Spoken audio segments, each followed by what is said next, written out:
अस्सलाम वालेकुम and welcome back to my YouTube channel. तो स्टूडेंट्स, आज हम मैनुअल हैंडलिंग का ऑलमोस्ट लास्ट टॉपिक डिस्कस करने जा रहे हैं। हमारे पास मॉडिफिकेशन में be possible to reduce the significant risk factor. हमारे पास जो टास्क लोड इन्वायरमेंट है उसके जो हमारे पास फैक्टर्स हैं उनको हमने कैसे मॉडिफाई करना है ताकि मैनुअल हैंडलिंग हमारे पास इंडिविजुअल कैपेबिलिटीज़ के अकॉर्डिंग हो सके। तो सबसे पहले हमारे पास आता है टास्क। अब टास्क के लिए क्या करना है, हमारे पास जो रिपीटिव मोशन हो रही थी, एक ही काम बार बार कर रहे थे, उसको रिड्यूस करने के लिए क्या करना है, आपने रेस्ट साइकिल जो है, अपने ब्रेक साइकिल हैं वो ज़्यादा कर देने हैं, जॉब रोटेशन कर देनी है। अगर एक ही आदमी, एक ही वर्कर एक्सपोजर ज़्यादा था, उसका एक्सपोजर कम करेंगे, उसका टाइम कम कर देंगे, मैनुअल हैंडलिंग से होने वाले रिस्क लेवल को कम किया जा सकता है।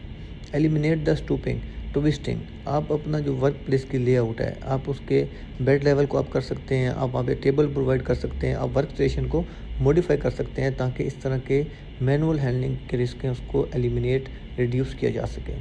Use the table to lift. अगर हम कोई चीज़ नीचे से लिफ्ट कर रहे थे, वहाँ से हम रिपीटिव मोशन कर रहे थे, फॉर एग्जांपल ग्राउंड से उठाकर हम कन्वेयर बेल्ट पर रख रहे थे, या कन्वेयर बेल्ट से उठाकर ग्राउंड के ऊपर हम बॉक्सेस के अंदर उसको स्टैक कर रहे थे, तो वहाँ पे भी हम उसको वर्क स्टेशन को अप कर देंगे, टेबल प्रोवाइड कर देंगे ताकि लोड की मैनेजमेंट आपके वेस्ट लेवल से, आपके पावर जोन से की जा सके, मैनुअल हैंडलिंग से होने वाले रिस्क को रिड्यूस किया जा सके। अगर हम बात करें लोड की, तो क्या कर सकते हैं, हम लोड को ब्रेक डाउन कर सकते हैं। अगर हमारे पास हैवी लोड था, हम उसको स्मॉल पार्टिकल्स में, स्मॉल पार्ट में डिस्ट्रीब्यूट कर सकते हैं, हमारे पास लोड मैनेजेबल हो जाएगा। Use several workers. अगर लोड बड़ा है, बल्कि है, तो हम एक पर्सन की बजाय हम उसमें ज़्यादा लोग इंट्रोड्यूस कर सकते हैं, हम टीम लिफ्टिंग कर सकते हैं। अगर हमारा लोड स्टेबल है फिर तो प्रॉब्लम नहीं है। अगर अनस्टेबल लोड है तो क्या करेंगे, उसको सिक्योर करेंगे, उसे किसी भी कंटेनर में डाल के हम सिक्योर करने के बाद लिफ्टिंग स्टार्ट करेंगे। इसी तरह अगर हमारे पास कोई सॉलिड मटेरियल है तो उसका सेंटर ऑफ ग्रेविटी सेम रहेगा, हम आइडेंटिफाई कर सकते हैं। लेकिन अगर किसी कंटेनर के अंदर लिक्विड रहेगा तो मूवमेंट के साथ क्या हो सकता है, उसका सेंटर ऑफ ग्रेविटी चेंज भी हो सकता है, तो उसकी प्रॉपर अंडरस्टैंडिंग होनी चाहिए। हैंडल होने चाहिए ताकि हम उसको प्रॉपर्ली वहाँ से ग्रिप कर सकें। लिफ्टिंग पॉइंट होना चाहिए, या कोई भी हमारे पास ऐसी चीज़ होनी चाहिए जहाँ से हम उसको प्रॉपर्ली सेफली ग्रिप कर सकते हैं, उठा सकते हैं, और हमें इसमें कोई प्रॉब्लम नहीं होनी चाहिए। इसी तरह अगर हम बात करें एनवायरमेंटल फैक्टर की, उसको हम कैसे मैनेज करेंगे, तो rearrange the workshop to allow more space for handling the activities. हमने कोई भी मटेरियल एक जगह से दूसरी जगह शिफ्ट करना है तो हमारा जो पाथ है वो क्लियर होना चाहिए, ऑब्स्ट्रक्शन नहीं होना चाहिए, proper housekeeping, cable management, slip trip, नई चीज़ होनी चाहिए। Level uneven floor.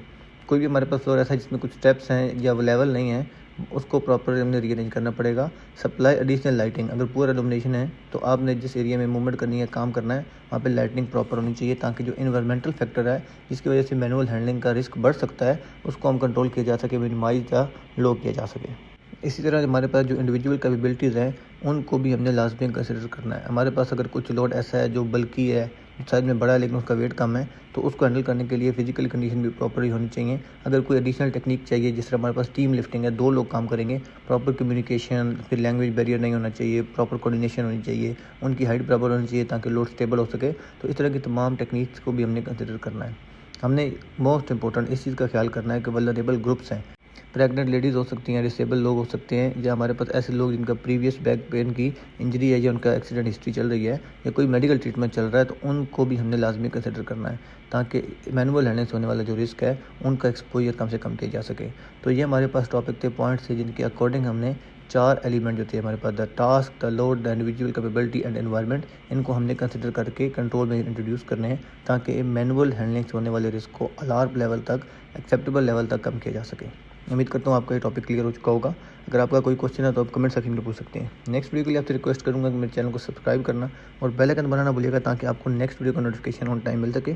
इस वीडियो का लिंक अपने तमाम दोस्तों से शेयर करिएगा जो निबोश आईजीसी कर रहे हैं या निबोश आईजीसी करने का प्लान कर रहे हैं, ताकि उनके लिए ये उर्दू और हिंदी वाली जो वीडियोज़ की सीरीज़ है काफ़ी फ़ायदेमंद, हेल्पफुल हो सकती है। आपके वक्त देने का बहुत शुक्रिया।